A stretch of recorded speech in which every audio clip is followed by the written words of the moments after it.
Every day, you sell pieces of your soul for the cheap currency of approval. You dilute your opinions to avoid offense, suppress your ambitions to appear humble, and sacrifice your authentic desires on the altar of social acceptance. You tell yourself this makes you a good person, a team player, someone others can count on.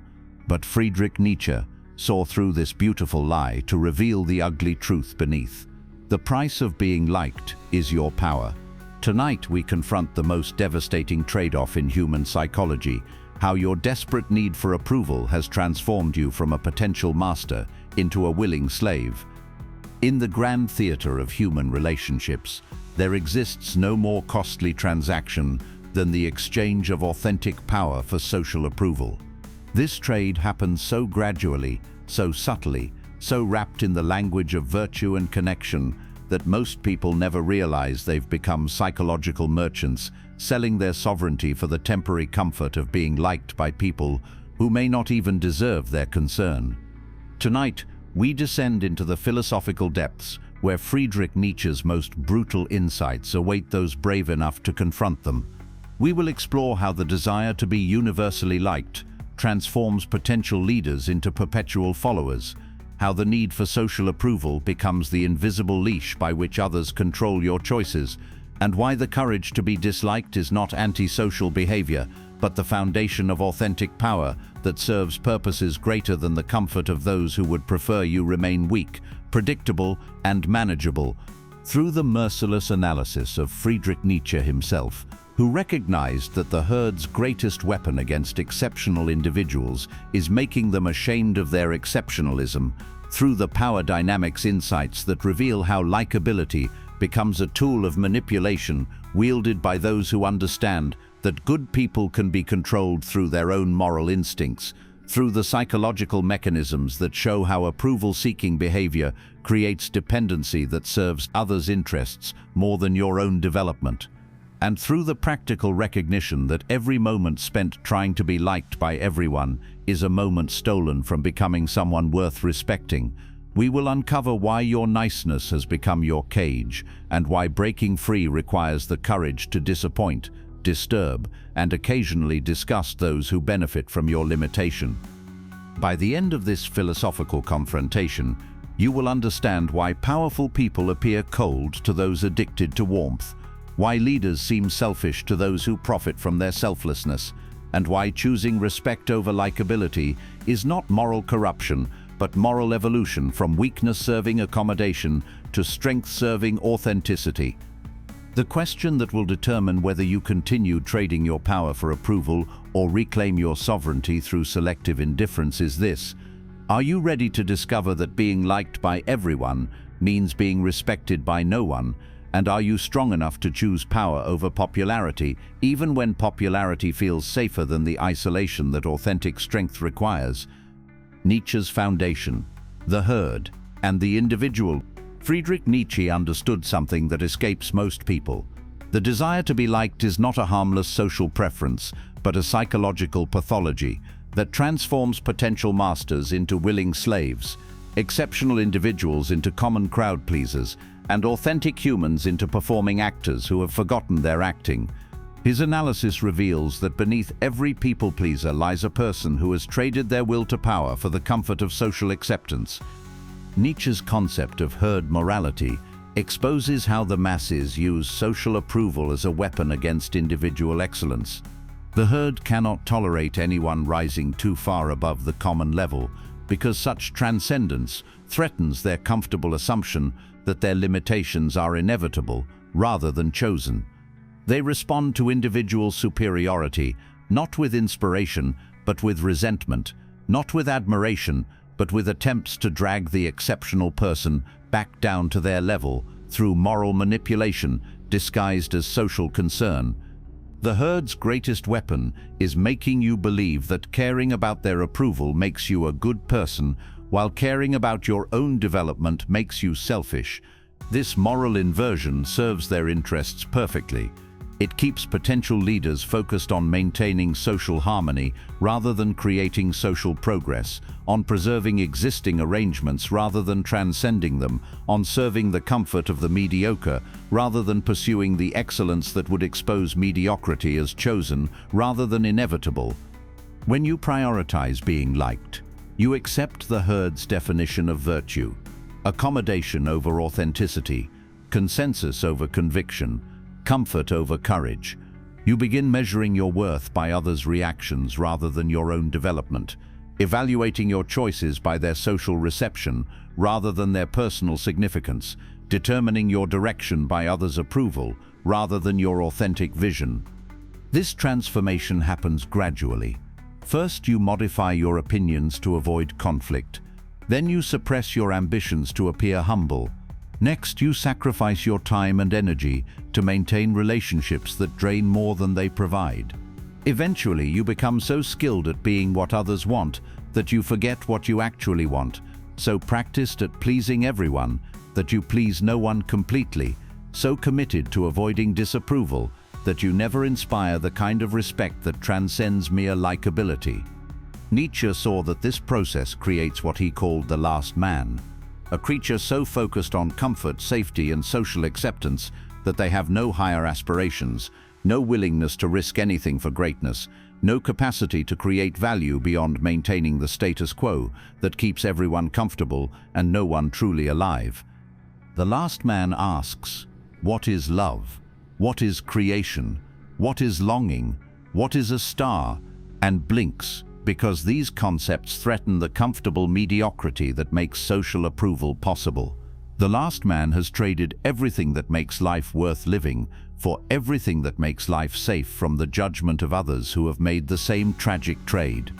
Breaking free from herd mentality requires understanding that their approval is worthless because it comes from people who have chosen limitation over growth, comfort over excellence, and collective mediocrity over individual transcendence. Their disapproval, in contrast, often indicates that you're moving in directions that threaten their investment in universal limitation, which means their disapproval may be more valuable feedback than their approval. Nietzsche's Übermensch represents the individual who has transcended the need for herd approval by creating their own values based on what enhances life rather than what maintains social comfort. The Übermensch doesn't seek to be disliked, but neither do they sacrifice their authentic development to avoid the disapproval of those who lack the courage to pursue similar development.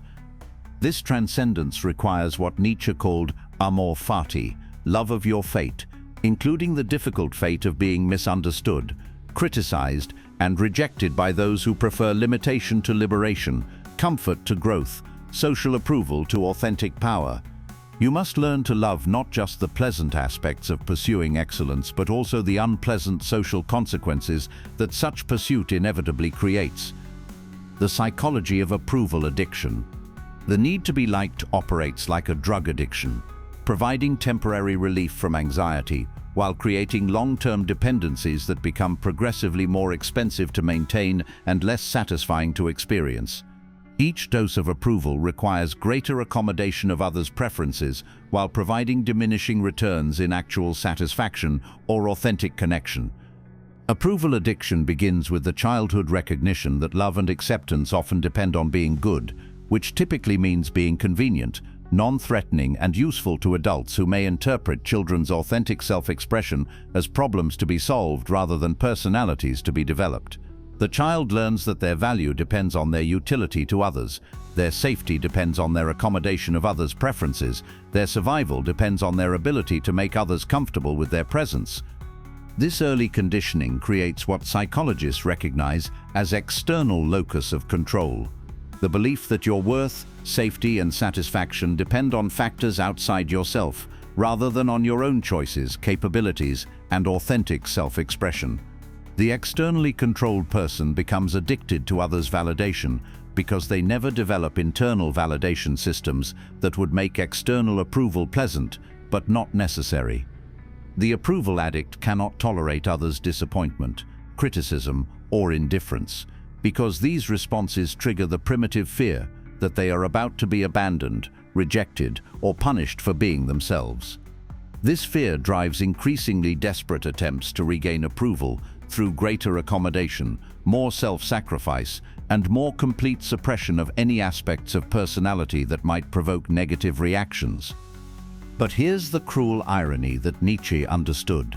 The more desperately you seek approval, the less likely you are to receive genuine respect. People sense desperation and respond to it with either pity or contempt, not with the admiration that approval addicts desperately crave. The person who needs others' approval becomes less attractive to others because neediness is inherently unattractive to healthy people. Approval addiction also creates what Nietzsche would recognize as psychological slavery, a condition where your choices, emotions, and self-concept are controlled by others' reactions rather than your own authentic judgment. You become a puppet dancing to whatever music others play, a chameleon constantly changing colors to match whatever environment you encounter, a servant whose master is anyone whose approval you think you need. This slavery is particularly insidious because it feels voluntary. You tell yourself you're choosing to be accommodating, considerate, and socially conscious. You don't recognize that your choices are actually compulsions driven by the terror of being disliked, that your kindness is actually fear disguised as virtue, that your social consciousness is actually psychological dependency dressed up as moral awareness. The approval addict cannot be authentic, because authenticity might provoke disapproval. They cannot pursue excellence, because excellence might trigger others' envy. They cannot establish boundaries, because boundaries might create conflict. They cannot take risks, because risks might lead to failure that damages their social image. They become trapped in a life of safe mediocrity that preserves social approval while slowly killing their authentic spirit. Recovery from approval addiction requires developing what Nietzsche called self-reverence, the ability to value your own development more than others' comfort, your own authentic expression more than their approval, your own growth trajectory more than their preferences for your limitation. This self-reverence is not narcissism, but the foundation of authentic self-respect that makes genuine respect from others possible. The person who develops genuine self-respect discovers that they attract more authentic admiration when they stop desperately seeking approval than they ever received when approval was their primary goal. People are drawn to those who have something that approval addicts lack: the confidence that comes from internal validation, the attractiveness that emerges from authentic self-expression, the power that flows from independence rather than dependence. The manipulation of the good person.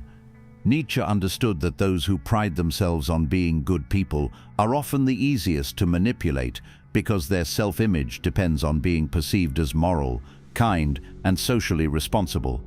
This creates psychological vulnerabilities that sophisticated manipulators learn to exploit through moral pressure, emotional appeals, and social expectations that serve the manipulator's interests while making resistance appear selfish or cruel.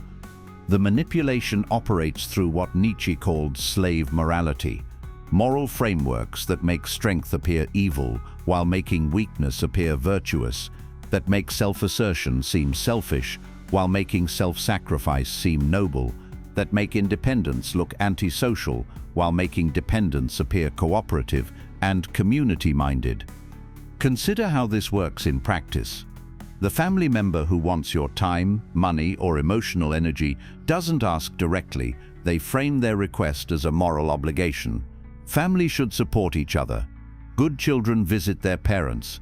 If you really cared about us, you would. The manipulation operates by making refusal appear to be moral failure rather than legitimate boundary setting. The colleague who wants your assistance with their responsibilities doesn't present it as asking for favors. They frame it as teamwork, collaboration, or shared commitment to organizational success. We're all in this together. I could really use your help. Good team players support each other. The manipulation makes saying no appear uncooperative rather than appropriate protection of your own responsibilities and boundaries. The friend who wants emotional support without providing reciprocity doesn't acknowledge the one-sided nature of the relationship. They frame their demands as normal friendship expectations. Friends listen to each other. I thought I could count on you. You've changed since you got successful. The manipulation makes reciprocity requirements appear selfish rather than necessary for healthy relationship dynamics. Each of these manipulations operates through the same mechanism, using your desire to be perceived as good to extract compliance with requests that serve others' interests more than yours. The manipulator doesn't need to threaten or coerce. They simply need to make resistance appear morally questionable to someone whose self-image depends on being morally admirable. Nietzsche recognized that this moral manipulation is particularly effective against people with strong consciences because they genuinely care about being good and doing right. Their moral sensitivity becomes their vulnerability when others learn to present selfish requests as moral obligations, personal preferences as social responsibilities, and exploitation as cooperation. The defense against moral manipulation requires what Nietzsche called beyond good and evil thinking, the ability to evaluate requests based on their actual effects rather than their moral presentation, to distinguish between authentic moral obligations and manufactured moral pressures, to say no to demands disguised as virtue without accepting others' characterization of your refusal as vice. This defense involves asking penetrating questions when faced with moral pressure. Whose interests does this request actually serve? What are the real consequences of compliance versus refusal? Is this person making a legitimate moral claim or using moral language to extract something they cannot earn through honest exchange? Would a truly good person make this demand, or is the demand itself evidence of selfishness disguised as moral concern? The person who develops immunity to moral manipulation discovers that many of the people who tried to control them through guilt, obligation, and moral pressure stop attempting such control when it becomes ineffective. Some relationships improve because they become based on mutual respect rather than one-sided exploitation. Other relationships end because they were never genuine relationships, but extraction mechanisms disguised as connections. This discovery reveals a crucial truth that Nietzsche understood. Many people don't actually like you for who you are. They like you for what you provide, how you make them feel, or what they can extract from your accommodating nature. When you stop providing unlimited accommodation, you discover who actually values your authentic presence versus who merely appreciated your useful compliance. The loss of relationships based on your limitation is not actually loss, but liberation from connections that required your diminishment as the price of maintaining them. The space created by ending inauthentic relationships becomes available for developing authentic relationships with people who respect your boundaries, appreciate your genuine qualities, and support your development, rather than requiring your constraint. Power requires selective cruelty. Nietzsche's most challenging insight for people-pleasers is that authentic power sometimes requires what appears to be cruelty, the willingness to disappoint, frustrate, and even harm others when their comfort conflicts with your authentic development or when their demands would diminish your capacity to serve higher purposes than their immediate satisfaction. This is not sadistic cruelty that enjoys others' suffering, but strategic firmness that accepts others' suffering as a necessary cost of maintaining your integrity, protecting your boundaries, and preserving your capability to create value that serves purposes greater than avoiding temporary social discomfort. The parent who allows children to experience disappointment, frustration, and appropriate consequences for poor choices is being cruel in the short term to prevent the greater cruelty of raising adults who cannot handle reality because they were protected from every difficulty during their formative years. The short-term kindness of preventing all childhood discomfort creates the long-term cruelty of adults who lack resilience, self-discipline, and realistic expectations about how the world operates. The leader who enforces standards, holds people accountable, and refuses to accommodate poor performance is being cruel to individuals whose feelings are hurt by accountability, while being kind to everyone else who benefits from high-quality work environments where excellence is rewarded and mediocrity is corrected rather than enabled. The individual who establishes and maintains boundaries with family members, friends, and colleagues is being cruel to those who prefer unlimited access to your time, energy, and resources, while being kind to yourself and to others who will benefit from your preserved capability to contribute value rather than being drained by those who consume more than they provide. In each case, the person who appears cruel in the immediate situation is actually serving higher-order kindness that considers long-term consequences and systemic effects rather than just immediate emotional comfort. They understand that preventing necessary discomfort often creates unnecessary suffering, that avoiding immediate conflict often generates larger future problems, that short-term accommodation often enables long-term dysfunction. Nietzsche's insight reveals that the truly cruel people are often those who appear kindest, the enablers who prevent others from developing strength through struggle, the accommodators who prevent others from learning appropriate social skills through natural consequences, the people-pleasers who sacrifice their own development and thereby diminish their capacity to serve others authentically. The person who cannot bear to disappoint others becomes incapable of helping others grow beyond their current limitations. The individual who accommodates all demands becomes unable to establish the standards that would help others develop better patterns of behavior and relationship. The people-pleaser who sacrifices their authentic development becomes less capable of contributing genuine value to the world. This recognition requires developing what Nietzsche called hard love, the willingness to care about others' long-term development more than their immediate comfort, to support their growth even when growth requires them to experience difficulty, to maintain your own development even when your advancement creates discomfort for those who prefer universal limitation to individual transcendence. Hard love manifests as the courage to say no when no serves authentic purposes, to enforce boundaries when boundaries protect valuable resources, to end relationships when relationships require your diminishment, to pursue excellence even when excellence makes others feel inadequate by comparison.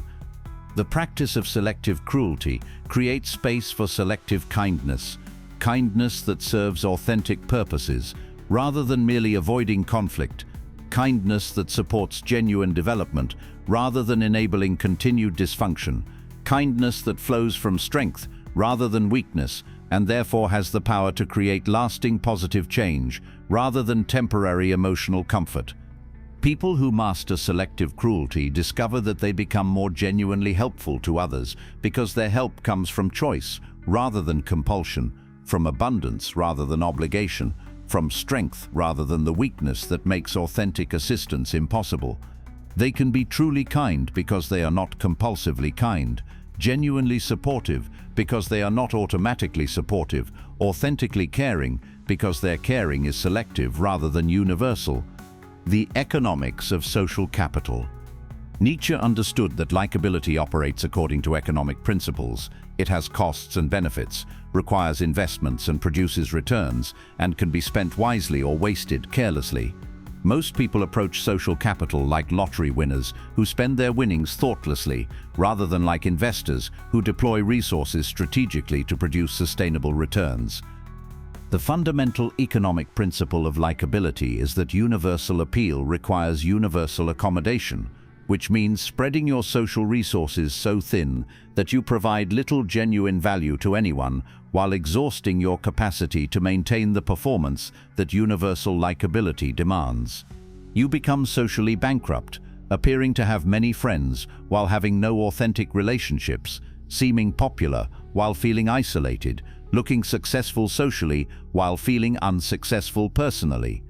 Strategic social investment involves concentrating your social capital on relationships that provide mutual benefit rather than dispersing it across relationships that drain more than they provide.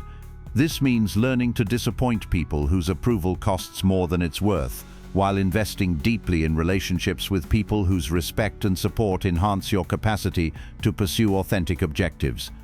The person who tries to be liked by everyone discovers that such efforts produce what economists call diminishing marginal returns. Each additional person whose approval you seek requires greater accommodation while providing less satisfaction than the previous person. You reach a point where the cost of maintaining universal likability exceeds any benefits such likability might provide. Consider the professional who attends every social event, volunteers for every committee, agrees to every request for assistance, and tries to maintain positive relationships with everyone in their organization.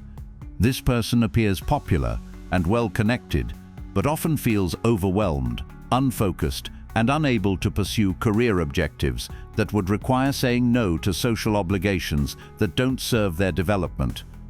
In contrast, the professional who selectively chooses which relationships to invest in, which obligations to accept, and which social activities to attend, often appears less universally popular, but develops deeper, more valuable relationships with people who share their values, support their objectives, and contribute to their success, rather than simply consuming their social energy. The economic analysis reveals that likability without selectivity creates what Nietzsche would recognize as social inflation, a situation where you appear to have abundant social resources while actually having little social power, because your resources are committed to maintaining relationships that don't provide strategic value or authentic satisfaction. Social deflation occurs when you become selective about your social investments, disappointing those who provided little genuine value, while deepening relationships with those who contribute to your authentic development. This initially appears to reduce your social capital, but actually concentrates it where it produces better returns in terms of both personal satisfaction and practical advancement. The strategic approach to social capital involves regular assessment of your relationship portfolio, identifying relationships that enhance your capacity to pursue authentic objectives versus relationships that consume energy without providing reciprocal benefit, relationships that support your development versus relationships that require your limitation, relationships that serve mutual growth versus relationships that serve one-sided extraction. This assessment requires the courage to acknowledge that some people you like don't actually contribute positively to your life, that some relationships you've maintained out of habit or obligation no longer serve anyone involved, that some social obligations you've accepted drain resources that could be better invested in more valuable opportunities. The reallocation of social capital from low-value to high-value relationships often produces immediate discomfort because it requires disappointing people who have grown accustomed to your accommodation while investing in relationships that may require more effort to develop but ultimately provide more satisfaction and practical benefit. However, this reallocation typically produces long-term benefits that exceed short-term costs, deeper friendships with compatible people, more authentic social interactions, greater available energy for pursuing meaningful objectives, and increased respect from people whose respect is worth having, rather than approval from people whose approval serves no authentic purpose. The paradox of respect. Nietzsche identified a cruel paradox that devastates people-pleasers. The more desperately you seek others' approval, the less likely you are to receive their respect, while the less you need their approval, the more likely you are to earn both their respect and, paradoxically, their genuine liking based on admiration rather than pity or contempt for your neediness. Respect emerges from the recognition of strength, capability, and authentic value, rather than from accommodation, agreeability, or desperate attempts to be useful to others. People respect those who have something they lack: confidence, competence, clear boundaries, authentic self-expression, or the courage to pursue objectives despite social pressure to abandon them. The approval seeker, in contrast, demonstrates through their behavior that they lack the very qualities that inspire respect: self-confidence, independent judgment, clear priorities, and the strength to maintain their position when others disagree. Their desperate accommodation signals that they have little to offer beyond their willingness to serve others' convenience. This creates what psychologists call approach avoidance conflict in social relationships. People are attracted to the useful accommodation that approval seekers provide, while simultaneously losing respect for those who provide such accommodation without requiring reciprocity or appropriate compensation. They take advantage of the people-pleaser's services while internally dismissing the people-pleaser as weak, needy, and ultimately unworthy of genuine consideration. The tragedy is that approval seekers often receive the opposite of what they desperately want. Instead of being loved, they are used. Instead of being valued, they are taken for granted. Instead of being included as equals, they are treated as servants whose feelings don't require consideration because their accommodation can be assumed regardless of how they're treated. The paradox operates because respect requires the perception that someone has choices and chooses to interact with you, rather than feeling compelled to accommodate you through neediness, desperation, or fear of consequences. The person who appears to have alternatives inspires respect because their presence seems voluntary rather than necessary, chosen rather than compelled. When you demonstrate that you need others' approval, you signal that you lack alternatives, that you don't have sufficient self-worth, other relationships, or internal validation to survive their disapproval. This neediness makes you appear desperate rather than attractive, dependent rather than independent, weak rather than strong. Conversely, when you demonstrate that you don't need others' approval through your willingness to disagree, your maintenance of boundaries, your pursuit of objectives they don't support, you signal that you have alternatives, that your interaction with them is chosen rather than desperate, that you offer value rather than merely seeking it. This demonstration of independence often produces the approval that desperate seeking could never achieve. People want to be associated with those who appear strong, confident, and successful, rather than those who appear needy, uncertain, and desperate. The person who doesn't need their approval becomes someone whose approval they value. The transformation from approval-seeking to respect-commanding requires internal changes that manifest in external behavior. You must develop sufficient self-worth that others' opinions become interesting information rather than determining factors in your self-concept. You must build sufficient alternative sources of satisfaction that no single relationship or social group controls your emotional well-being. You must establish clear enough priorities that you can disappoint others when their preferences conflict with your authentic objectives. You must develop strong enough boundaries that you can withhold your time, energy, and resources from those who don't provide appropriate reciprocity or who treat your contributions carelessly. These internal changes typically produce external results that approval-seeking could never achieve: genuine respect from people whose respect is worth having, authentic relationships based on mutual value rather than one-sided accommodation, and the kind of social influence that flows from strength rather than the social manipulation that flows from weakness. The ultimate irony is that people often begin to genuinely like you when you stop desperately needing them to like you, because your independence makes you more interesting, your boundaries make you more challenging, and your authenticity makes you more attractive than your accommodation ever could. The practice of power over popularity. Developing the strength to choose power over popularity requires daily practices that build your tolerance for others' disapproval, while strengthening your commitment to authentic self-expression and objective pursuit, regardless of social reception. These practices transform your relationship with approval from addiction to strategic choice. The practice of selective disappointment. Begin each week by identifying one person you will deliberately disappoint in service of your authentic priorities.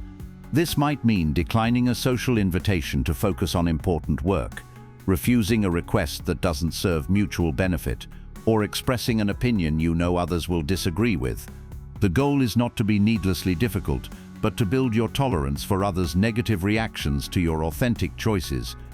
Start with low-stakes disappointments, declining optional social events, expressing minor disagreements, or establishing small boundaries around your time and energy. As your tolerance increases, practice disappointing people in more significant ways when such disappointment serves your authentic development or protects your legitimate interests. This practice reveals how rarely others' disappointment produces the catastrophic consequences that approval addicts fear. Most people recover quickly from minor disappointments and often respect you more for having clear priorities and the strength to maintain them despite social pressure. The practice of authentic opinion expression. Commit to expressing at least one authentic opinion each day, even when you know others may disagree or react negatively. This builds your capacity for independent thinking while reducing your dependence on others' agreement for psychological comfort. Begin with opinions about relatively neutral topics. Preferences for movies, books, or activities, rather than controversial political or personal issues. Focus on expressing your genuine perspective rather than trying to convince others to agree with you. The goal is to practice authenticity rather than to win arguments. Pay attention to others' reactions and your own internal responses. Notice how often others' disagreement is less catastrophic than you anticipated, how frequently people respect authentic opinions even when they don't share them, and how your own self-respect increases when you express your genuine thoughts rather than accommodating others' preferences. The practice of strategic withdrawal. Identify relationships, activities, or commitments that drain your energy without providing reciprocal benefit, and practice gradually withdrawing your investment in these areas. This creates space for activities and relationships that better serve your authentic development while teaching others that your time and energy are valuable resources that must be earned rather than automatically provided. Begin by reducing your availability for low-value activities, spending less time on social media, declining invitations to events you don't enjoy, or limiting conversations with people who consistently take more than they give. As you become comfortable with smaller withdrawals, practice larger ones when circumstances require protection of your time and energy for higher priority objectives. This practice often reveals which relationships were based on your accommodation rather than your authentic value. Some people will increase their demands when you become less automatically available, confirming that they viewed you as a resource rather than a person. Others will respect your boundaries and adapt to interacting with you in ways that provide mutual benefit. The practice of boundary enforcements. Establish clear boundaries around your time, energy, money, and emotional availability, and practice enforcing these boundaries consistently, regardless of others' reactions. This builds your capacity to protect valuable resources while teaching others how to interact with you respectfully. Start with simple boundaries that are easy to enforce. Specific times when you're available for calls, limits on how often you check email, or requirements for advance notice before social commitments. As your boundary-setting skills develop, practice establishing and enforcing more complex boundaries around emotional support, financial requests, or time-intensive favors. The key is consistency, enforcing boundaries every time they're tested, rather than making exceptions that teach others your boundaries are negotiable. Each consistent enforcement strengthens your boundary-setting muscles, while clarifying to others that your limits are real, rather than suggestions they can safely ignore. The practice of excellence despite opposition.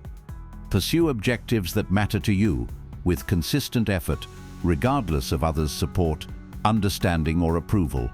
This builds your capacity for independent motivation while reducing your dependence on external encouragement for sustained effort. Choose objectives that align with your authentic values rather than with others' expectations. Creative projects, skill development, career advancement, or personal challenges that serve your development, even if others don't understand or support your efforts.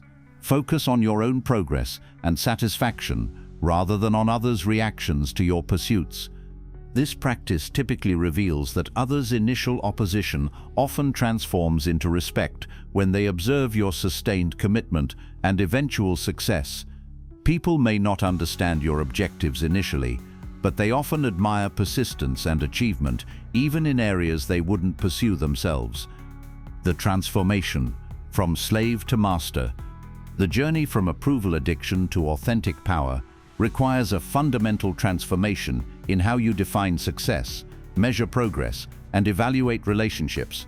This transformation moves you from external validation to internal authority, from others' definitions of your worth to your own assessment of your development, from accommodation-based relationships to respect-based connections. Internal validation development. Develop robust internal systems for evaluating your choices, progress, and worth that operate independently of others' opinions or reactions. This involves clarifying your authentic values, establishing personal standards for behavior and achievement, and creating internal feedback mechanisms that provide satisfaction and guidance regardless of external validation. Begin by identifying moments when you felt genuinely proud of yourself, regardless of others' reactions. Times when you acted according to your values despite difficulty, achieved something meaningful through sustained effort, or helped others in ways that required sacrifice but felt intrinsically rewarding. These experiences reveal your authentic value system versus the value system you've adopted to gain others' approval. Use these authentic values to create personal standards that guide your choices regardless of social pressure. Instead of asking, "What will others think?" ask, "Does this align with my authentic values? Will this contribute to my genuine development? Does this serve purposes I actually care about rather than purposes I think I should care about?" Develop daily and weekly practices for acknowledging your progress toward authentic objectives, journaling about challenges you've navigated according to your values, celebrating small steps toward meaningful goals, or reflecting on how your choices have served your genuine development rather than just your social image. Relationship quality assessment. Regularly evaluate your relationships based on their contribution to your authentic development, rather than their contribution to your social status or emotional comfort. This involves distinguishing between relationships that enhance your capacity to pursue meaningful objectives versus relationships that require your limitation as the price of maintaining them. Identify relationships that energize versus drain you, that support your authentic self-expression versus require your accommodation, that provide mutual benefit versus one-sided extraction. Pay attention to how you feel after interacting with different people. More confident or less confident, more motivated or less motivated, more authentic or more performed. Practice investing more time and energy in relationships that enhance your development, while gradually reducing investment in relationships that consume resources without providing reciprocal benefit. This reallocation often feels uncomfortable initially because it requires disappointing people who have grown accustomed to unlimited access to your accommodation.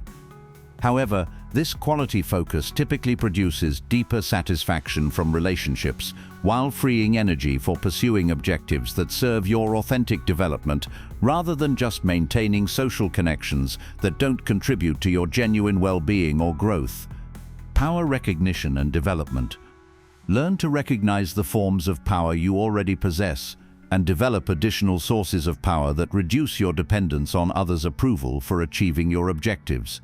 This includes building competence that creates value others want, developing resources that provide options others lack, and cultivating relationships with people who share your values rather than just your social preferences. Competence-based power emerges from developing skills, knowledge, and capabilities that solve problems others face, create value others appreciate, or achieve results others want. The more irreplaceable you become through demonstrated competence, the less dependent you become on accommodating others' preferences to maintain your position or relationships. Resource-based power comes from building financial reserves, alternative opportunities, or backup plans that allow you to make choices based on your authentic judgment rather than being forced to accept whatever options others provide. The person with alternatives can afford to disappoint those who offer poor terms because they're not dependent on any single source of support or opportunity. Relationship-based power develops through connections with people who respect your boundaries, support your authentic development, and share your commitment to mutual benefit rather than one-sided accommodation. These relationships provide social support that reduces your dependence on approval from people who may not have your best interests at heart. As your various forms of power increase, you become less vulnerable to approval-based manipulation while more capable of pursuing objectives that serve your authentic values rather than just maintaining social peace with people who may not deserve such accommodation. The integration of strength and authenticity. The ultimate goal is not to become cold or antisocial, but to become so secure in your authentic worth that you can be genuinely kind, when kindness serves authentic purposes, while being appropriately firm when firmness protects your legitimate interests or serves higher-order values than immediate social comfort. This integration allows you to be selectively vulnerable with people who have earned your trust through demonstrated respect for your boundaries and support for your development. You can share your authentic self with those who appreciate authenticity, while maintaining appropriate distance from those who would exploit vulnerability for their own advantage. You develop the capacity to be genuinely helpful to others from a position of strength rather than weakness, choice rather than compulsion, abundance rather than the depletion that makes authentic assistance impossible. Your help becomes more valuable because it's strategic rather than automatic, more effective because it comes from capability rather than neediness. The transformation produces what Nietzsche called noble selfishness, the understanding that developing yourself authentically serves others better than sacrificing yourself to accommodate their preferences for your limitation. You become more valuable to others when you become more valuable to yourself, more helpful when you help from strength rather than weakness. People begin to respect and even admire your selectivity because it signals that your attention, approval, and assistance are valuable rather than automatic. They work harder to earn what they previously took for granted, treat you better when they realize that poor treatment has consequences, and often become more authentic themselves when they observe the benefits of authenticity over accommodation. The price worth paying. Nietzsche's brutal advice culminates in a recognition that may initially seem harsh, but ultimately proves liberating. The price of being liked by everyone is not just your power, but your authentic self, your meaningful relationships, your genuine achievement, and your capacity to contribute something valuable to the world beyond temporary comfort, for people who may not deserve such comfort at the cost of your development. The person who chooses power over popularity discovers that this choice serves others better than the accommodation they demanded. Your authentic development creates value that accommodation could never provide.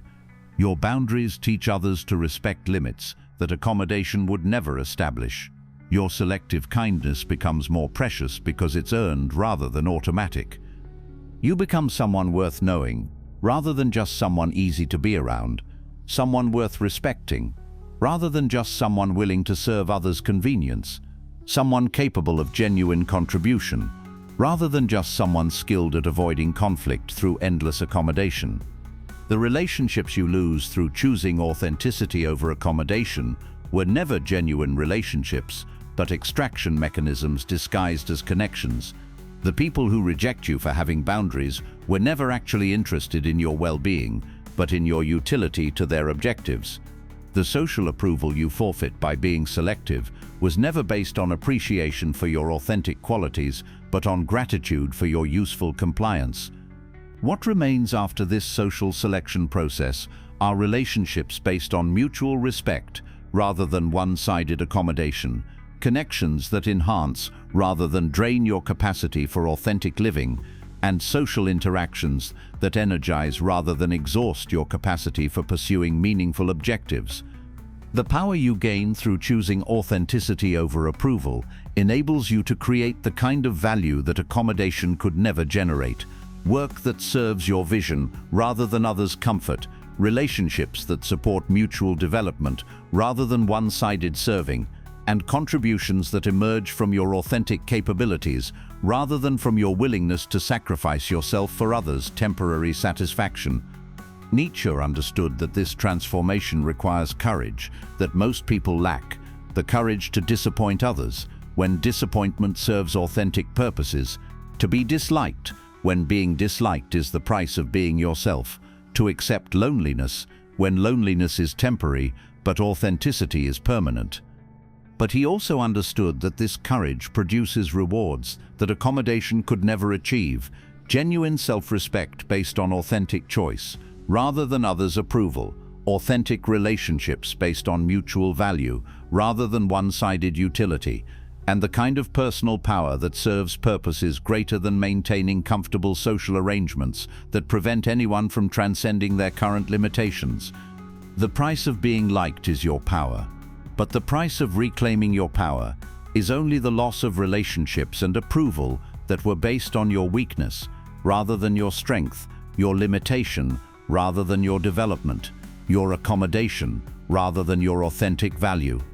This is a price worth paying, because what you lose serves no authentic purpose, while what you gain serves every authentic purpose you could pursue.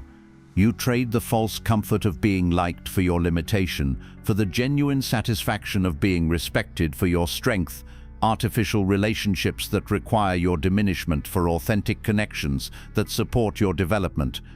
The choice is yours. Continue trading your power for approval that serves others more than yourself, or reclaim your authentic strength and discover what becomes possible when you stop trying to be liked by everyone and start becoming someone worth respecting by those whose respect is worth having. Nietzsche's brutal advice is also liberating advice. You are not obligated to be liked. You are not required to accommodate others' preferences for your limitation. You are not responsible for maintaining others' comfort at the cost of your authentic development. You are free to be yourself, to pursue your authentic objectives, to maintain your legitimate boundaries, and to choose relationships that serve mutual benefit rather than one-sided extraction disguised as connection. The price of being liked is your power. Stop paying that price. Reclaim your power. Discover what you're capable of when you stop accommodating others' need for your limitation and start serving your own need for authentic expression, genuine achievement, and meaningful contribution to purposes greater than maintaining social comfort. Your power awaits your willingness to be disliked by those who prefer your weakness to your strength. Choose power. Choose authenticity. Choose the courage to be yourself regardless of who likes or dislikes the person you actually are, rather than the performance you've been providing to maintain approval that serves no authentic purpose. The price of being liked is your power. Stop paying, start reclaiming. Begin now.